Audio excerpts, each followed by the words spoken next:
세 번째 발제는 우리 문상철 박사님을 모시도록 하겠습니다. 문상철 박사님은 크림에서 오랫동안 사역하셨고 지금도 로잔 운동의 글로벌 리스닝 팀의 공동 리더로 계시고 사역하고 있습니다.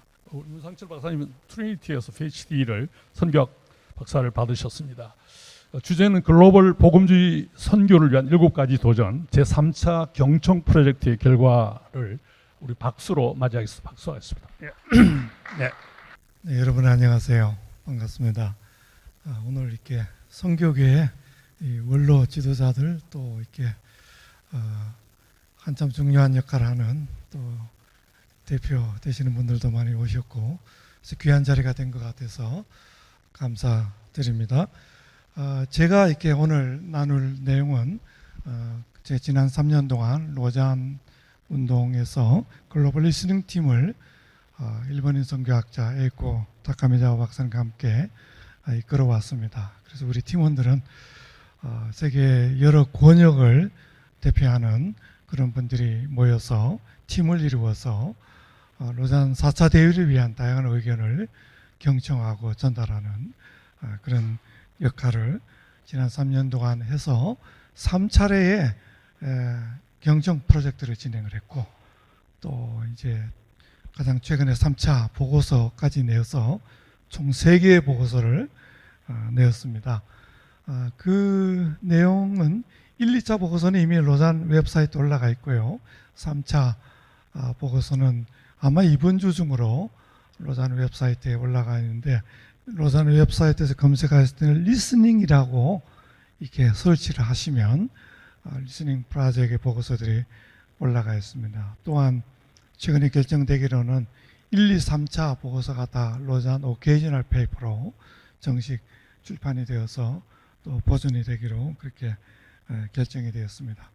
오늘 이렇게 3차 경청 보고서는 전체적으로 이 경청의 과정이 하나의 이 나선형 과정으로 이렇게 점점 더 초점을 맞춰서 진행되는 방식이었습니다. 그래서 3차는 좀 더 과감하게 이렇게 하자 하는 제안 위주로 결론을 내었습니다. 그래서 3차 보고서는 1, 2차 보고서의 토대 위에서 구체적인 제안을 7개로 했습니다. 그래서 왜 이렇게 recommendation, suggestion 하지 않고 챌린지를 했냐?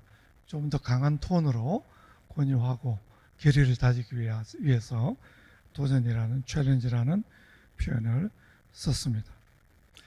그래서 1, 2, 3차 전체적으로 마찬가지지만 특별히 3차 프로젝트도 근거이론, 그라운드 디어리 방식으로 진행을 했습니다. 특별히 근거이론 중에서도 구성주의 방식의 근거이론 과정을 따라서 진행을 했습니다. 그래서 3차 프로젝트를 위해서 인터뷰 프로토콜을 제가 만들었고 거기에 인터뷰 질문들을 한 6개 정도 이렇게 포함했습니다.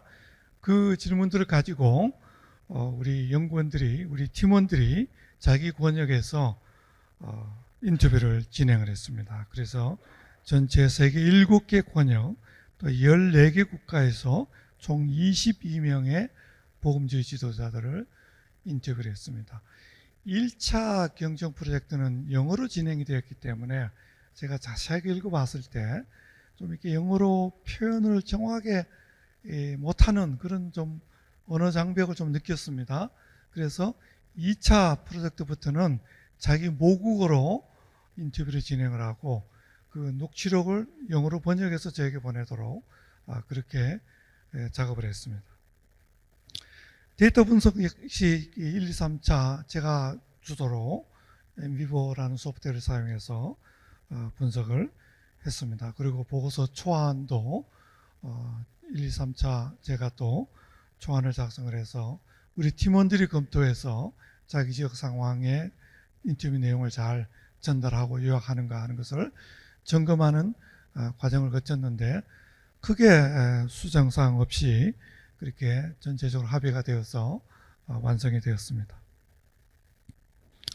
7가지 도전을 구체적으로 글로벌 선교를 위해서 제안했습니다. 첫 번째 도전은 제자도 공동체를 세우자 하는 것입니다. 이 내용은 1, 2차 경정 리포트에도 많이 반복해서 나온 내용이었고 또 세계 여러 권역에서 여러 배경의 지도자들이 많이 강조한 내용이었습니다.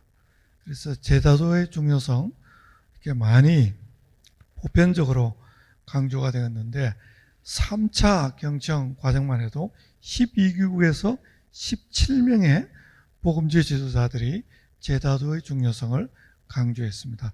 이런 빈도가 점검이 되는 것이 MP4 소프트웨어를 사용했기 때문에 점검이 될 수가 있었습니다. 그래서 제자도 특별히 디사이플십을 삶의 전 영역에서 적용해야 된다. 그래서 단순히 한 프로그램 이렇게 차원이 아니라 삶의 전 영역에서 그리스도의 주되심을 인정하는 제자의 삶을 살아야 될 필요를 얘기합니다. 그래서 총체적 삶의 제자도를 많이 강조했습니다. 그리고 기간에 있어서도 제자 훈련 프로그램 이수 기간만이 아니라 평생에 걸쳐서 제자도를 이렇게 실천해야 될 필요를 얘기했습니다. 또 재정적인 영역에 특별히 분명히 드러난다고 주장하는 그런 주장들도 있었고, 그래서 전 기간에 또 전 영역에서 그리스도의 주되심에 대해서 인정하는 제자의 삶을 살고 또 가르쳐야 될 것을 말합니다. 이와 관련해서 실수에 대해서 말하는 것, 이것을 좀 더 지도자들이 좀 더 이렇게 잘 하면 좋겠다 하는 얘기를 합니다. 그럼으로써 하나님의 은총이 강조가 된다 하는 얘기를 하는데, 사실은 우리 한국, 일본도 비슷하지만 체면 문화 또 수치 회피 문화에서는 쉽지 않은 이슈지만, 그러나 제자의 삶을 산다고 할 때 자신의 연약함을 인정을 하고 또 그런 사람을 하나님께서 은혜로 인도하시고 이끌어 가시는 하나님 은총을 강조할 필요가 있다는 얘기를 했고, 신학 교육도 제자도와 연관해서 진행할 필요가 있다는 얘기를 했습니다. 또한 제자 삼는 삶을 위해서는 회복력이 강한 신자들을 세우는 것이 초점인데, 그러기 위해서 어떤 획일적으로 어떤 기계적인 순종을 하는 그런 것을 강조하는 것보다 비판적 사고를 발전시켜서 여러 세상의 도전 속에서도 그리스도의 주되심을 인정하고 제자의 삶을 실천하는 것을 가르치면 좋겠다. 그래서 또 관계적인 차원의 중요성, 전도에 있어서도 점점 더 중요해지고, 또 소셜미디어가 사실은 뭐 여러 가지 홍보 효과는 있고 하지만, 그러나 소셜미디어를 통해서 이 활동을 많이 한다고 해서 자연스럽게 전도가 많이 되는 것은 아니다 하는 얘기를 하면서 관계적인 노력, 특별히 제자의 삶을 실천할 때 공동체 속에서 함께 자라가는 그런 어떤 우리가 비전을 확실히 가지면 좋겠다. 개인적인 차원만이 아니라 함께 공동체 속에서 그리스도의 제자로 자라가는 그런 어떤 열망을 가지면 좋겠는데, 다행히 호주에서 특별히 강조가 되었는데요, 젊은 세대 가운데서 새로운 영적인 갈망이 좀 일어나는 것 같다는 얘기를 해요. 그래서 여러 세상의 활동 속에서 공허함을 느끼고 그래서 갈망을 가지고 있는 어떤 표현들을 하기 때문에 깊은 차원의 대화를 하면 좋겠다 하는 얘기를 합니다. 그래서 제자들을 중심으로 공동체성을 갖고 가면 좋겠다. 그래서 새로운 믿음과 소망과 사랑의 정신을 가지고 제자들을 실천하는 공동체를 갖고 가자. 시간 관계상 자세한 얘기 다 못하는데요, 여러분들 보고서 내용, 또 한글로는 요약본이 나갔습니다. 참고하시면 되겠습니다. 두 번째 도전은 멘토링 관계를 젊은 사람들과 함께 이루어가자 하는 겁니다. 젊은 사람들을 멘토링을 하되 특별히 리더십 개발을 위해서 도와주자 하는 얘기를 합니다. 리더십 개발을, 리더십 양성을 멘토링을 통해서 구체적으로 실천하자 하는 얘기를 했습니다. 여기에 대해서도 많은 지도자들이 반복해서 강조했고, 젊은 세대는 누군가 멘토링 해줄 필요가 있다. 그래, 영적인 필요가 있다. 그래서 세대를 넘어서서 여러 세대가 함께하는 논의, 대화, 또 사귐이 있으면 좋겠다, 나눔이 있으면 좋겠다 하는 얘기를 합니다. 그래서 특별히 젊은 세대가 지도자로 등장할 수 있도록 멘토링을 통해서 도우면 좋겠다. 미국의 젊은 세대에 대한 한 묘사는 이렇게 되었는데, 민감하다. 굉장히 젊은 세대가 민감하고 또 쉽게 화를 잘 내고, 또 공통적으로 기성세대가 너무 극단적으로 나눠져 있어서 둘 다 싫다. 극단적인 경향의 사람들이 다 부담이 된다 하는 얘기를 하고 있습니다. 그래서 그리스도인으로서 우리가 성숙의 모범을 보여줄 필요가 있는데, 성숙은 많은 경우에 균형이다 하는 관점을 우리가 가질 필요가 있습니다. 그래서 균형을 가지고 조언을 해줄 필요가 있고, 또 성경의 가르침을 잘 살아낼 필요, 또 관계에 있어서 질, 대화에 있어서 퀄리티, 이런 부분에 있어서 피상적인 관계와 피상적인 대화가 아니라 정말 의미 있는 그런 관계를 이루고 대화를 이루어갈 필요가 있다는 것을 얘기를 하고 있습니다. 그래서 젊은 세대가 비전을 잘 가지도록, 비전을 가지는데 젊은 세대들은 좀 이렇게 이 터널 뷰를 가지고 싶다고 얘기하고 있습니다. 그래서 좀 더 넓게 볼 수 있도록 도울 필요를 얘기하고 있습니다. 그래서 미국의 한 선교 지도자는 이런 얘기를 했습니다. 젊은 세대는 이 극단에 있는 사람들의 충돌과 갈등으로 피곤한데, 그래서 좀 스테이디한, 꾸준하고 일관성이 있고 견고한 어떤 사랑을 보여주면 좋겠다. 또 고요한 문화, 교회에 와서 또 선교단체에서 고요함을 경험하면 좋겠다. 세상에 없는 그런 고요함을 보여주면 좋겠다 하는 얘기를 했습니다. 세 번째는 세계복음화에 남아있는 과업에 대해서 보다 큰 그림을 보자. 너무 좁게 이해하지 말고 큰 그림을 보자 하는 얘기를 하고 있습니다. 그래서 재정의가 필요하다. 미전도 종족 선교운동이 여전히 중요한 전략이지만, 그러나 1974년 대회에서 제시된 전략인데, 우리 시대에 남은 과업은 뭔가 달라진 부분이 많이 있는 거죠. 미전도 종족이 이주를 해서 우리 가까이 와서 살고 있는 이런 상황은 70년대에 예측 못했거든요. 그래서 그런 변화된 상황을 고려해서 재정의하자.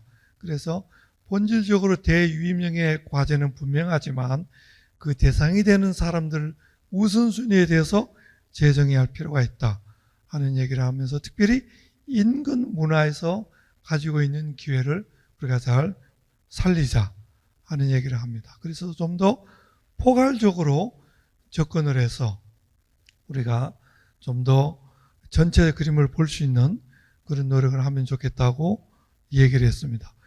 네 번째 도전은 상황화된 사역을 해야 되겠는데, 더 구체적으로 문화적 흐름을 고려하자.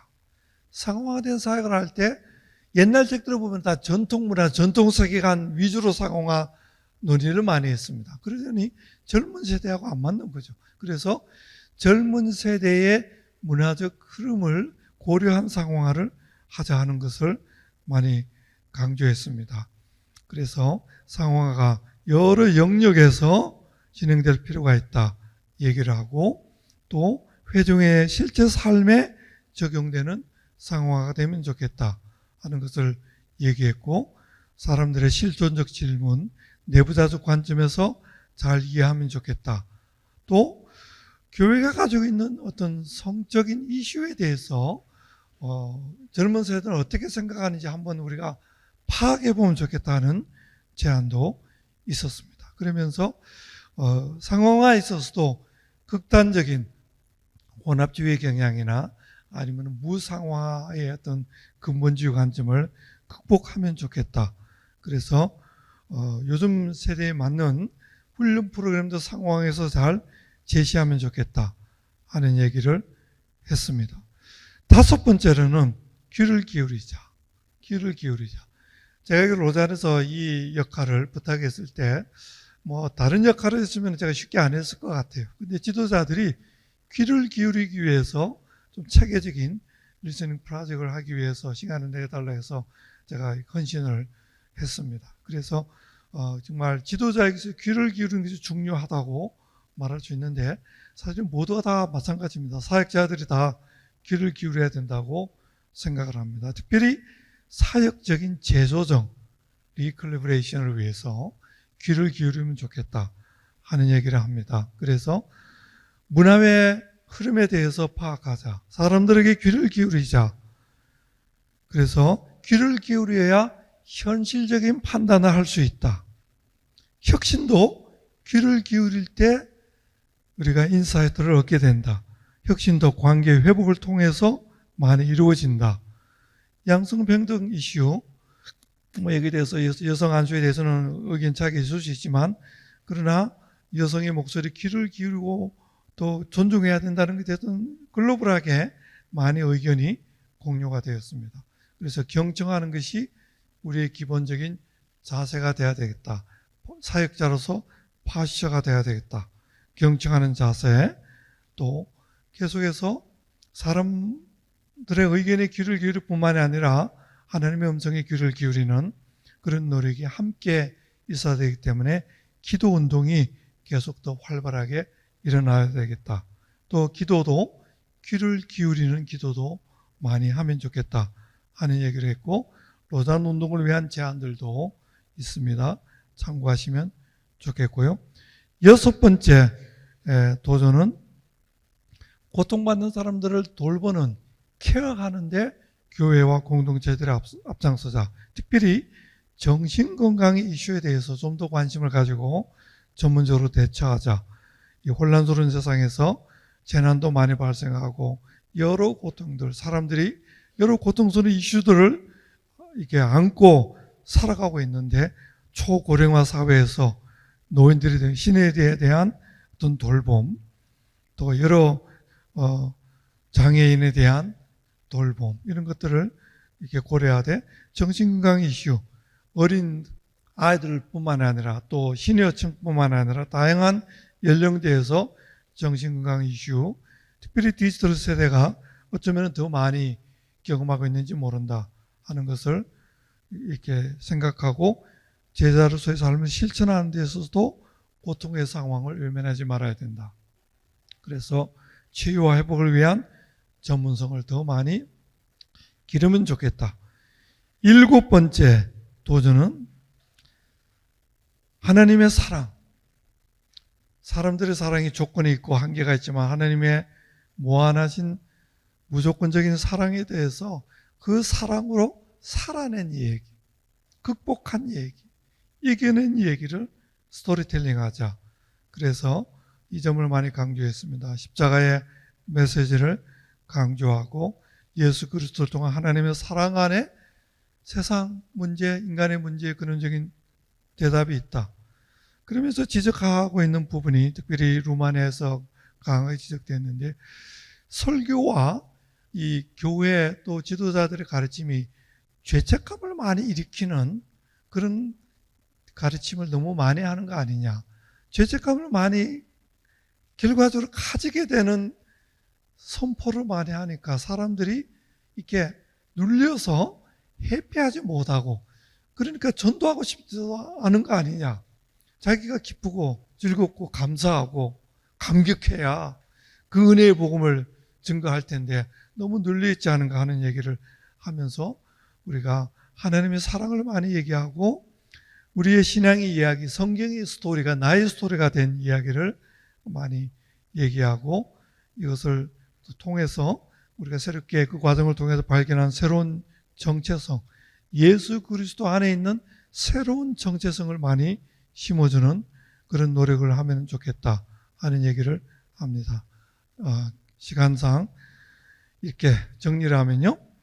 앞에 새 도전은 집의 기초와 같고, 또 그 다음 새 도전은 집의 기둥과 같고, 마지막 7번째 사랑의 메시지는 집의 지붕과 같지 않은가 해서 이렇게 그림으로 정리를 했습니다.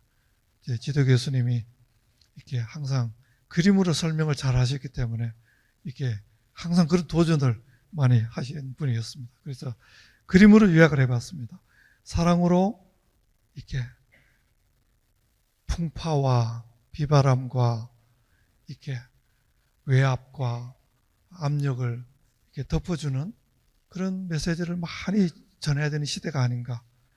제자도 멘토링, 더 큰 그림을 보는 비전을 가지는 토대 위에서 더 많이 고려하고 기울이고 돌보는 노력을 하자는 것이 이 내용입니다. 감사합니다.